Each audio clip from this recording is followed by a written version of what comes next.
Hello, Michael Gigani, and this is Straight Talk. With me today is Regina Yip. Regina Yip, a familiar figure. You're an executive and legislative counselor, and you're also the chairperson of the New People's Party.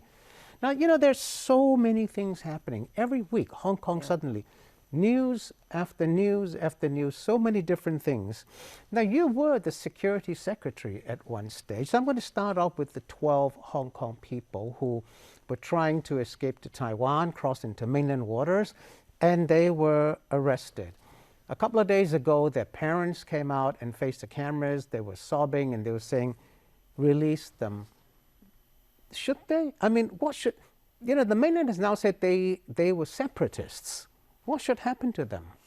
Well, I think the same principle applies in this case as in the case of Hong Kong people arrested in the US, Canada, Thailand, or Philippines, like Dr. He Zhiping, you know, our former Secretary for Home Affairs, arrested in the US. We can't just tell the US authorities, he's a Hong Kong person, we want him back. We can't do that.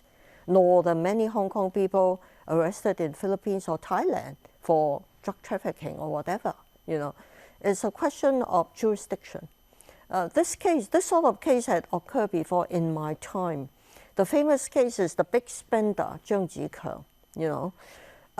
We were unable to charge him because nobody reported any crime to the police. But the mainland... He was the person who I think was... arrested in the mainland. Right, I think he had kidnapped some Thai Yeah, right. But nobody reported to the police about kidnapping. But he was arrested in the mainland, and the mainland charged him with organizing, conspiring, you know, and sourcing the ammunition, firearms in the mainland, you know. So there's a lot of cross-border crimes these days, you know, and a lot of concurrent jurisdiction. But other times... So if the mainland has jurisdiction on the 12, we also have jurisdiction. That's why they were on bail. But if they got them first, I think they have a right to deal with them. But other cases, I think the mainland have sent people back to Hong Kong. If they have no jurisdiction, if those people who were sent back just as illegal entrants or overstayers, if they have not committed any offenses under mainland law, they send them back. But this time is also just trying to flee to Taiwan and then inadvertently crossing into mainland into water. So that is just illegal entry. Well, I don't know. You know, as you said, the MFA spokesman said that these are separatists. They could be charged under China's national security law, which came into force 1st July 2015. So you're saying that... it's a possibility. So you're saying that, I mean, they were not going to China to be separatists. They could be separatists in Hong Kong. That's a different case. But then they were arrested for illegally crossing into mainland waters. And then you're saying that the mainland therefore then have jurisdiction over them. But they didn't commit any separatist crime on the mainland. Depends on the scope of the mainland laws. You know, Hong Kong is part of China. You know, if the national security law passed in on 1 July 2015 covers, you know, actions in Hong Kong, they could say that. Then they could apply that law to these 12. We don't have the details. I don't think it covers Hong Kong. Hong Kong has its own national security law. That only recently, you know, and that law was not applied in the Hong Kong SAR, but it could be applied. You know, that piece of legislation is not like the new national security law. It does not have very clear definition of offences application. We don't really know, but it's a possibility. It's a possibility. Would you prefer that they be sent back to Hong Kong and face justice here? Because they're also wanted here.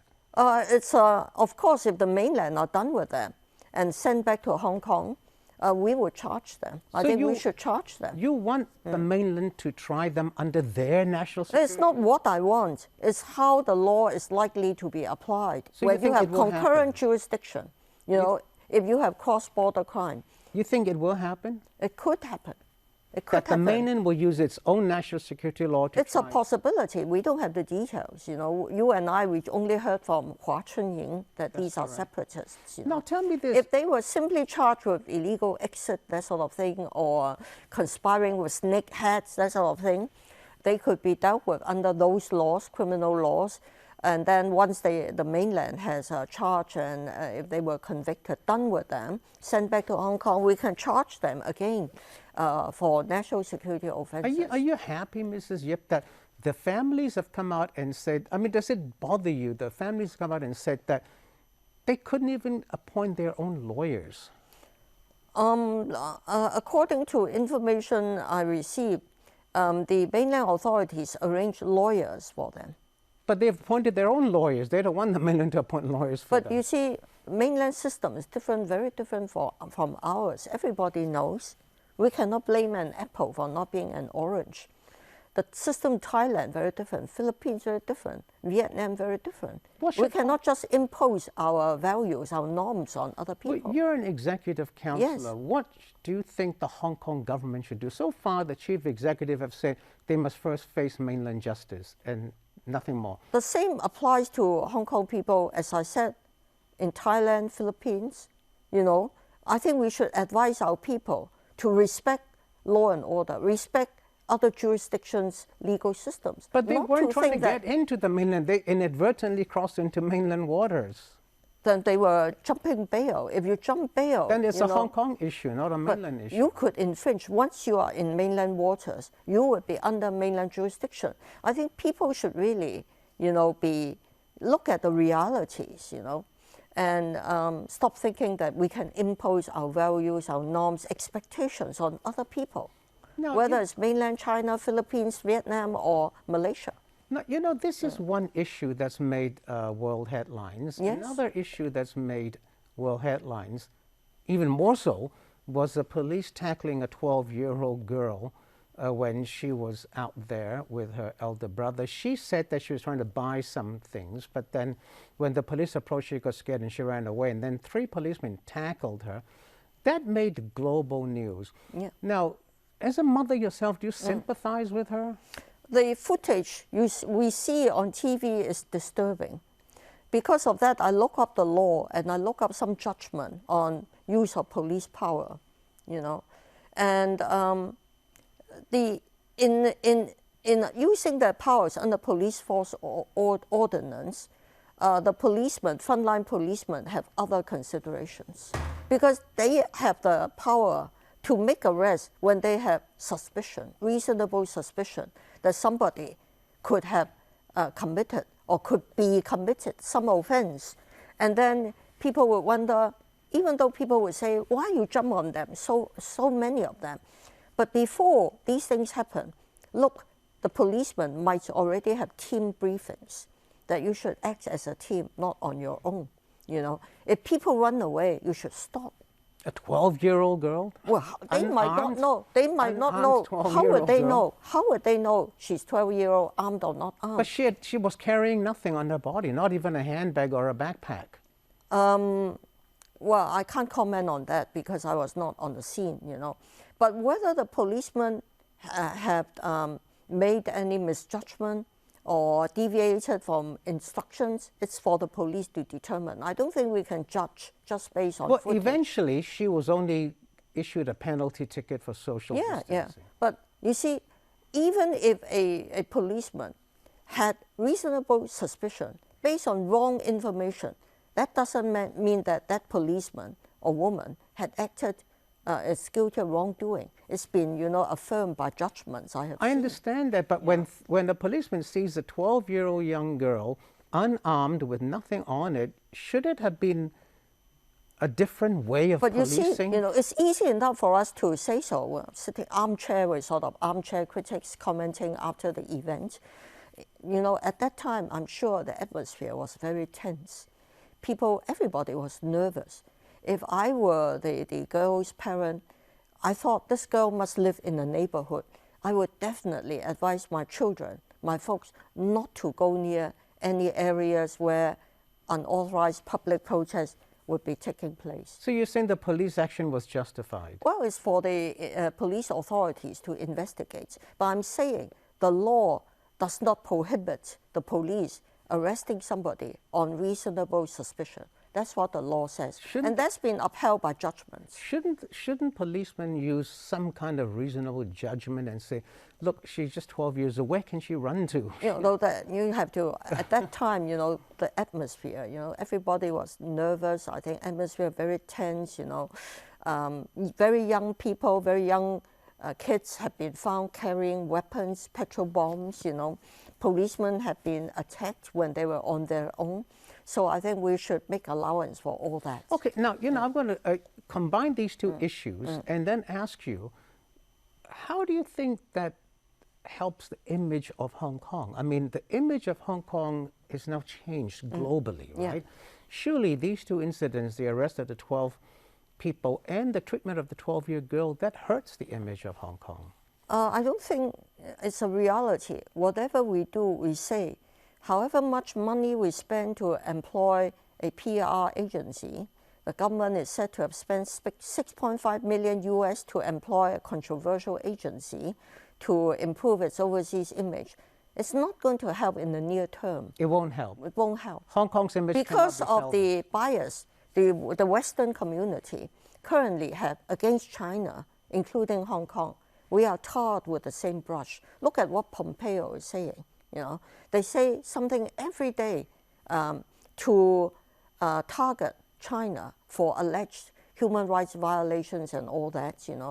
Currently, because of the tensions, U.S.-China tensions, and the U.S.-led Western, condemnations of alleged violations of human rights or undermining of autonomy, I think there's not much we can do about it in the near term. Quick break. Okay. See you soon, don't go away.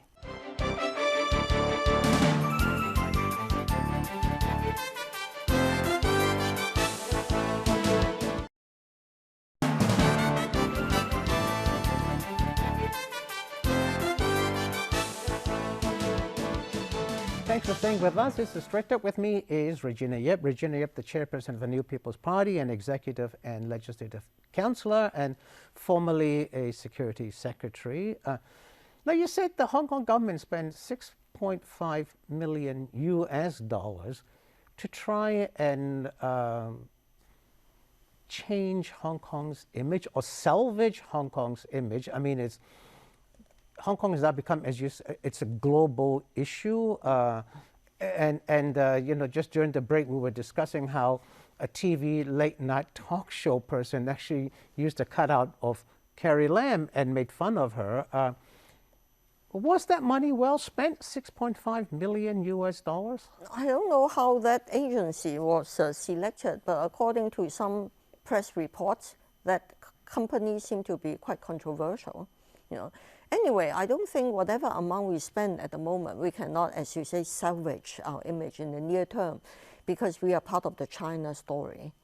And the narrative, the US-led narrative is China's eroding Hong Kong's autonomy, one country, two systems is being killed, and Hong Kong is oppressing freedoms. So in the near term, not much we could do about it. But many Hong Kong people do believe that one country, two systems is being eroded. And their freedoms are being eroded. I think at least 43%, of the Hong Kong people, 43 is those who voted for pro-government parties. This would not agree with that view. And I think the reality is you cannot expect Hong Kong to forever remain as committed to Western norms as in the British era. Even in the British era, the British rulers only enhanced rights and freedoms in the last decade of its rule, so really to curtail Beijing's power. So you see we should move away from Western-style democracy? I think we should face the reality. Which is? We are part of China. We will be continue to be the freest and most international part of China, buttressed by the common law system. But you shouldn't blame us for not being like Canada or Australia. But on that point, let me pick you up on this. The Fraser Institute, a few days back, last week, issued its latest report. And again, Hong Kong is considered the world's freest economy. But that was based on 2018 details. And the Fraser Institute actually did say that in future reports, Hong Kong may not be because the freest because of its legal system, and the Fraser Institute says that its legal system is being eroded. Now, Hong Kong government has always praised the Fraser Institute for naming Hong Kong as the freest economy, but now when they change tack and then they're being criticized by the Hong Kong government, how does that help us? That sort of speculation is understandable because we have a new national security law and people don't know how it's going to be applied. But the judges in that habeas corpus case made very clear, the two judges, Chow and Lee, made very clear that they will continue to use common law norms for construction, interpretation of the mainland law. You know, even though the mainland law, the national law, entered into effect end of June, we are not seeing summary arrests, due process, you know, and common law remedies like habeas corpus, writs issued by NICS organization continue to apply. So I think in the next couple of years, we will see how our legal system stand up to the new challenge. It will take time for people to form an assessment, but it's premature to say that our legal system would be eroded. But how can 5 young people sharing something on social media is charged with or accused of breaking national security law? Well, whether they would in fact be convicted will be a matter for the court. How do people holding up blank sheets of paper in a shopping mall be warned by the police that they may be breaking national security law or shouting 5 demands, not 1 less? It all depends. Well, warning is one thing, actual conviction is another. But can you tell me, is shouting 5 demands, not 1 less, a violation of the national security law? Depends on all the facts, because the law is worded, the provision is worded in such a way that you could only be convicted if you are engaged in planning, organizing, committing, participating, with a view to doing something very serious. So the 2 common law elements of mens rea, criminal intent, and actus reus, a real action is there. Well, supposing I go to a shopping mall and I have no intention of doing anything, but I like the slogan, 5 demands, not 1 less, and I say it. Would that be a problem for me? If you just do it for fun once, one off for fun, that sort of thing. Or if I sing Glory to Hong Kong, is that an offense? My personal opinion, of course, I'm not a prosecutor or a judge, probably not. It would be very difficult to convict somebody on just randomly chanting a slogan, singing a song. This law is not a panacea. Do not think it's a panacea. It's not a panacea to suppress all anti-China sentiments. Now, Hong Kong has changed a lot, and in the past year we have seen so much, Mrs. Yip. Since the extradition bill until now, we have seen so much. Now, as you pointed out, Hong Kong has become a global issue, and many people see it as the front line between a Cold War between the U.S. and China, right? Now, bring locally another political party, the DAB, which is also pro-establishment, as your party is, said that Carrie Lam, the chief executive, has lost touch with the people. Would you go along with that? In a way, it's very hard for senior officials to keep in touch with the people like we do, because by the nature of what we do, we are elected representatives. We have to be in the front line. We are very highly accountable to our voters. Otherwise, we get booted out, But I was an official. I knew that you spend a lot of time in government secretariat. You go to work in a government car. You mingle with fellow civil servants. In my time, along with senior civil servants, our usual topics when we were not talking about work would be where we send our children, what sort of schools we send our children, where we spend our annual leave. So you're saying that what is the best time to retire, frankly? So you're saying that the government is the way of life, but the circle they move in, by its very nature, makes it difficult for them to keep in touch with the people as closely as Well, we then do. you're agreeing with the Yeah. DAB that Chief Executive Carrie Lam is out of touch with the people. Sometimes she does sound that she is out of touch. And it's not easy. It's not easy for someone coming out of the bureaucratic system to be as politically attuned as elected representatives. Okay. Although, of course, we have our own drawbacks and shortcomings. Okay, now I'm going to ask you a personal question here. 11 Hong Kong and mainland officials were sanctioned by the Yeah. U.S. And there were earlier Yeah, unverified lists floating Yeah, around yeah. that said you were on that. Yeah. Are you worried? Not in the near future, because even though a long list might have been put up to U.S. leaders, you still have to find a legal reason for sanctioning somebody. The But you support the national security bill? No. Well, that would be outrageous if you sanction somebody for their political beliefs. You see, these 7 from our government were picked, except for in the case of Eric Zheng. I will only raise my eyebrow in regard to Eric Zheng. The rest, the 6, they were all members of the National Security Committee, and involved in enforcement. That's why the former CP, Stephen Low, was also sanctioned. So you're not worried that you will be sanctioned? Because Hong Kong officials or legislators, we were not involved in enacting the law. But you're an executive council? No, we were only advisors. We are not involved in making the law. We are not. It's a mainland law. We are not involved in enforcement. But you support the national security So law. do a lot of other people. So because you supported, they could say... The national security was not discussed in EXCO.